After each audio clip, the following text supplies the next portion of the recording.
Marvel's Guardians of the Galaxy Volume 3 is a movie that manages to just work. It is now what I would consider a perfect trilogy. Yes, some things happen in between that if you're not privy to the Marvel universe that you're gonna be a little bit lost. But following the journey of these bunch of a-holes and having it come to a close like this was actually a really good idea. And most of all, deciding to center the plot around the origin of Rocket Raccoon and showing just how beloved he is by the crew, especially after the journey Rocket has been on through the course of all of these movies. Just to accept that he's loved is really great. And just the way this movie started, I am not emotionally sound enough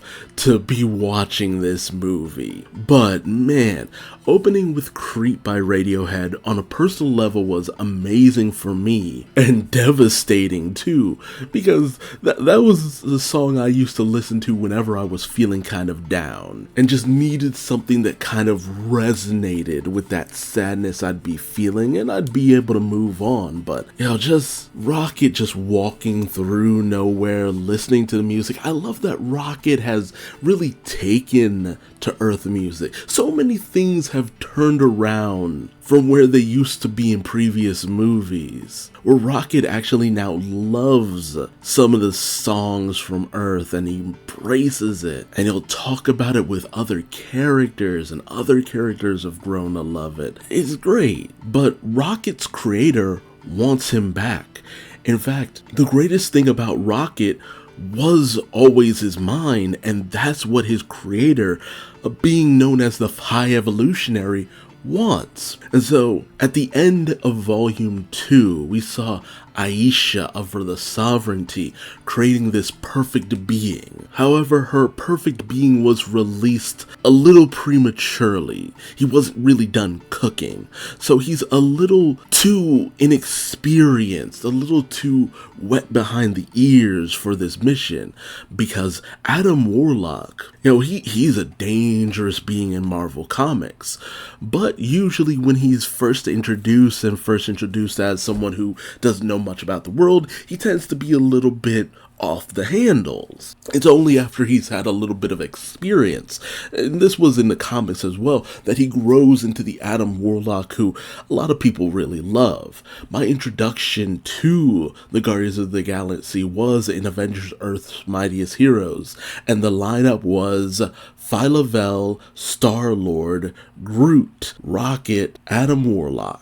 And that team really made an impression on me, especially the strange nature of Adam Warlock and just how powerful he seemed to be. But we're not at that fully capable Adam just yet. We also still have that little thing at his forehead, but we don't really get an explanation for what it is, since originally it was supposed to be the Soul Stone, but that doesn't exist in this universe anymore.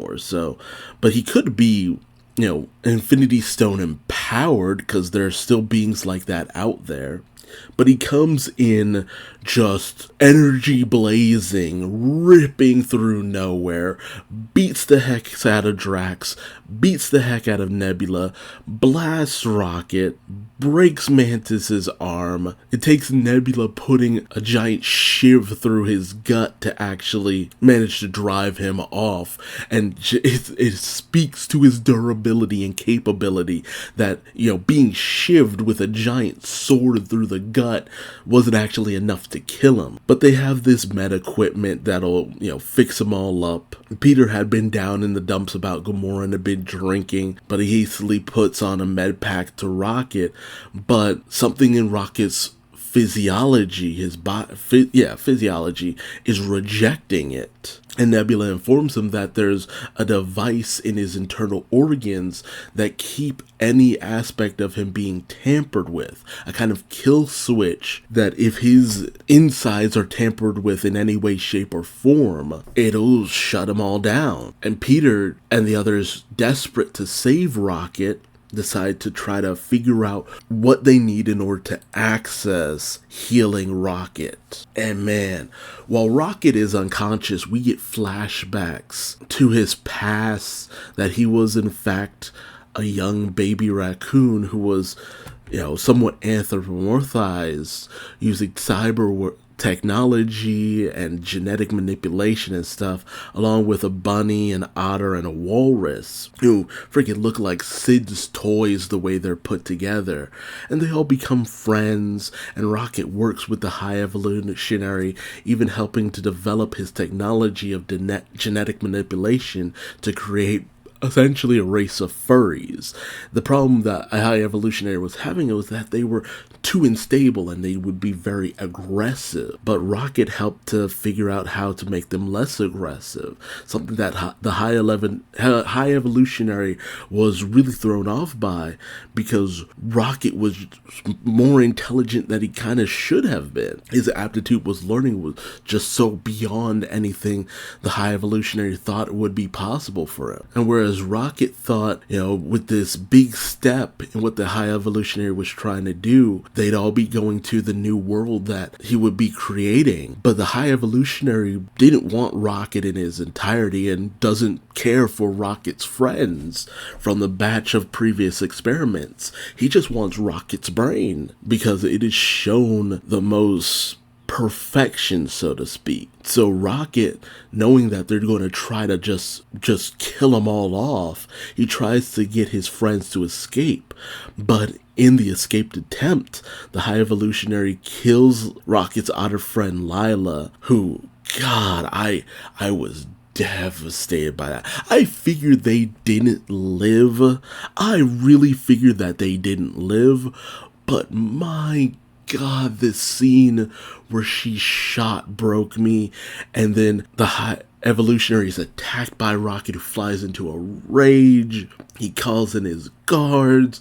The guards open fire, but Rocket manages to kill them. But the stray blast from the guards' fires kill his other two friends. And it is just tragedy upon tragedy upon tragedy. And he desperately escapes. And he and his friends were talking about, seeing the blue sky together, and they died in those cages, never seeing the sky. And it is heartbreaking. It is utterly heartbreaking. It's so obvious, like emotional manipulation to a certain extent, but goddamn if it ain't some good emotional manipulation. Because man, if you're trying to just make an argument for like the horrors of animal testing, it's like, ooh man, this got me up in my feelings. So Rocket's out. Peter, as they go to this place called OrgCorp to try to infiltrate it, they're met by the Ravengers, including the alternate timeline Gamora, who, while Peter's been avoiding because, he's going to end up getting caught up in his feelings, Nebula knew they needed a little extra help for this. So Gamora joins everyone in infiltrating. Things kind of go awry. I love a lot of the cameos from other characters James Gunn has worked with, especially in the Suicide Squad movie. But things go very awry. It's a fun time overall. But unfortunately, they don't really get what they need. They just get some coordinates, because one of the High Evolutionary's assistants had managed to take the access codes that they needed. So this draws them to Counter-Earth, and man, Counter-Earth, that brings me back to the days of when Spider-Man Unlimited was airing, and Peter Parker traveled to Counter-Earth following Venom and Carnage, and you had this land of animal furry people where they were the top of the food chain and the humans were the bottom, and the High Evolutionary ruled everything. And man, there's so many things that just take me back to other Marvel media I've consumed over the years. But it's just essentially Earth. just with animal people. That's all it really is, even with a drug-dealing octopus and everything. And, Peter and the others discuss the fact that this is a trap. The High Evolutionary wants them to bring Rocket to him because he has the access codes they need in order to save their friend. So everyone kind of splits up for the most part. Peter, Nebula, and Groot head to the High Evolutionary's base, but Nebula can't go in to meet with him because, of her weapon arm, so she has to wait by the gate. Mantis and Drax were supposed to stay by the ship, but Drax was determined to go and confront the High Evolutionary, leaving Gamora on board with the a half-conscious Rocket Raccoon, only for one of the High Evolutionary's people to come in trying to infiltrate and take Rocket, and they almost successfully do, then enter friggin' Adam Warlock, and a battle ensues. But aboard the High Evolutionary's headquarters, Peter and Groot try to, take what they need from the one assistant dude, but the High Evolutionary had told him, hey, this place is a failure, it's not the perfect society I always wanted, so I'm just gonna blow it all up. So the base is in fact a ship, and it starts to take off. Peter manages to take the assistant dude and uses Groot to just get out of the ship, but unbeknownst to Nebula, Drax, and Mantis, who all meet up, they think Peter is still aboard, so they get on the ship. Meanwhile, Adam Warlock is incapacitated as he had come to the planet with Aisha, his mother, but she kind of unceremoniously gets killed off in a really anticlimactic way. But Adam Warlock manages to make it back to the ship that Gamora's on, but he ends up losing consciousness. Gamora meets up with Peter and Groot, who get the access code they need in order to be able to properly heal Rocket. But when Rocket manages to wake up, and I honestly thought he was going to die. I for real thought he was going to die because he was in the white place where he meets Lila, who... Can I just say, Linda Cardellini as Lila? I mean, yeah, she had the history playing Clint Barton's Hawkeye's wife, but man, this role she played friggin' gutted me. I really thought Rocket was maybe gonna pass on, but no. It was that classic, it's not your time yet. There are people waiting for you.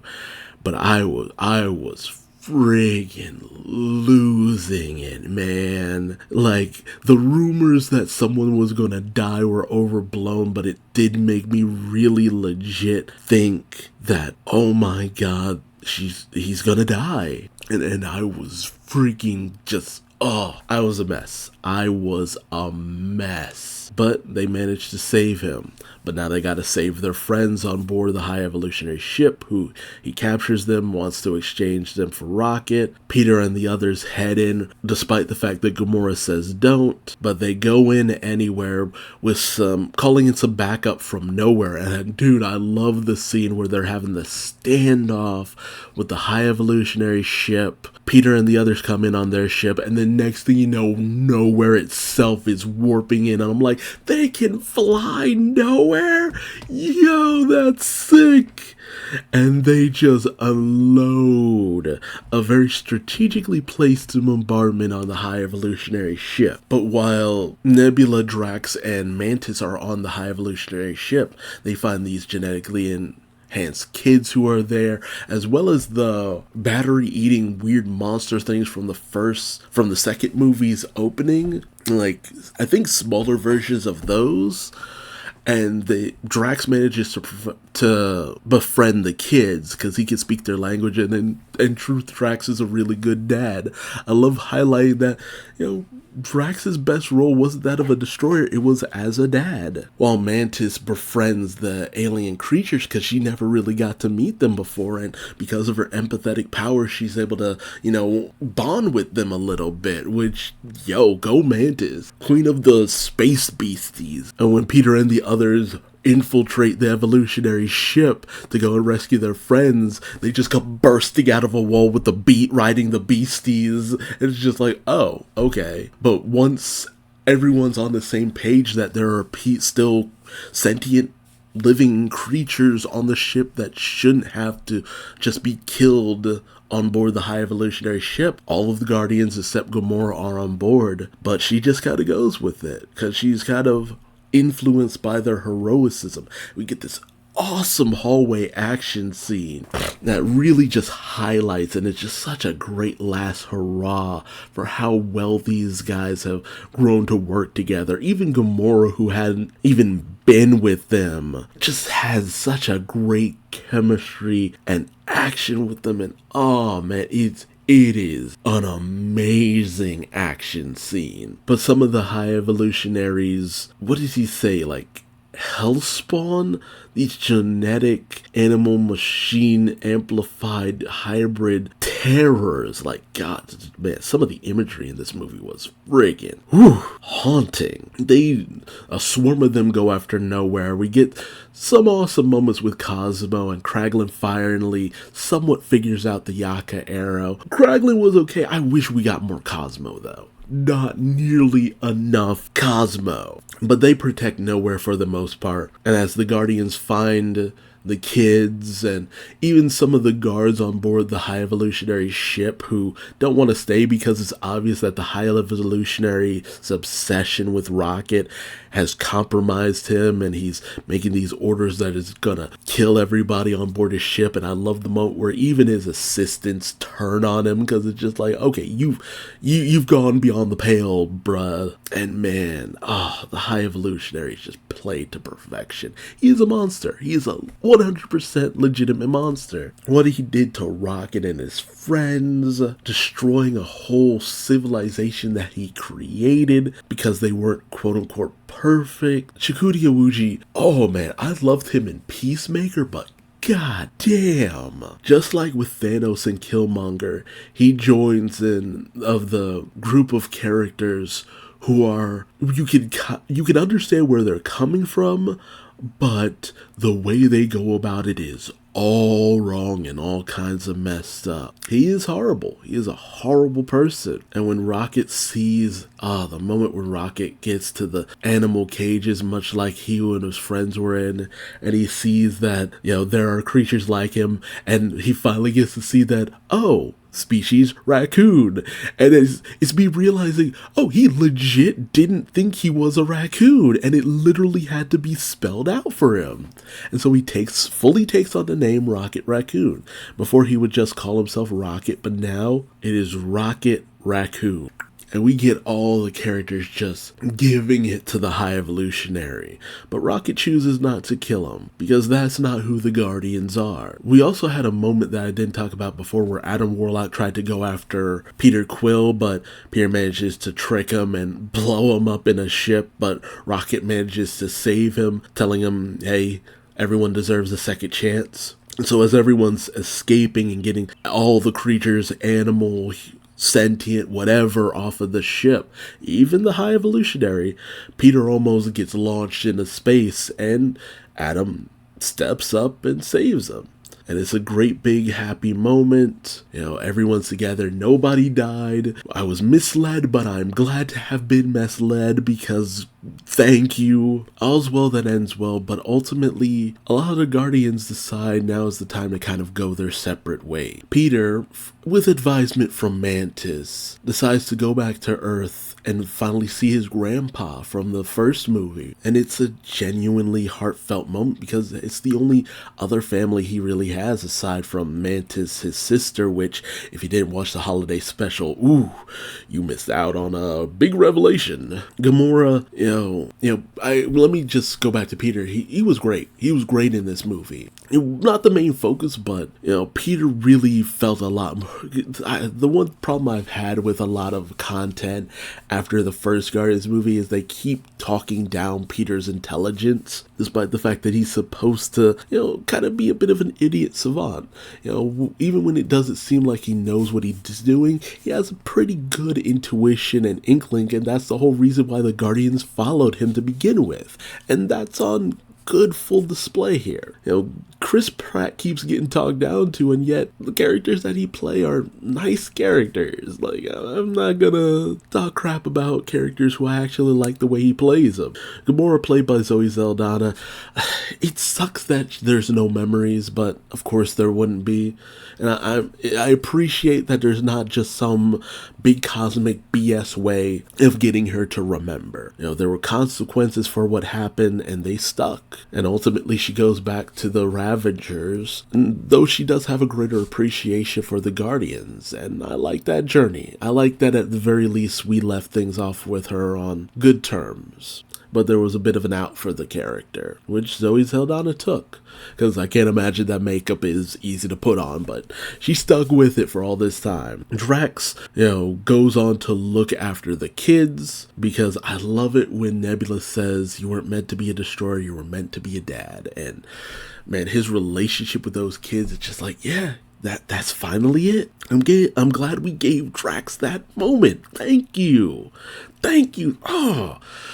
Oh man, that feels like one of the bigger payoffs of all these movies. Nebula was great, and man, she really underplays how much she cared about Rocket in this movie. How desperate she was for Rocket to live. And Kieran Gillian just plays Nebula to such perfection, because it's like when the facade breaks, it's just like these genuine moments.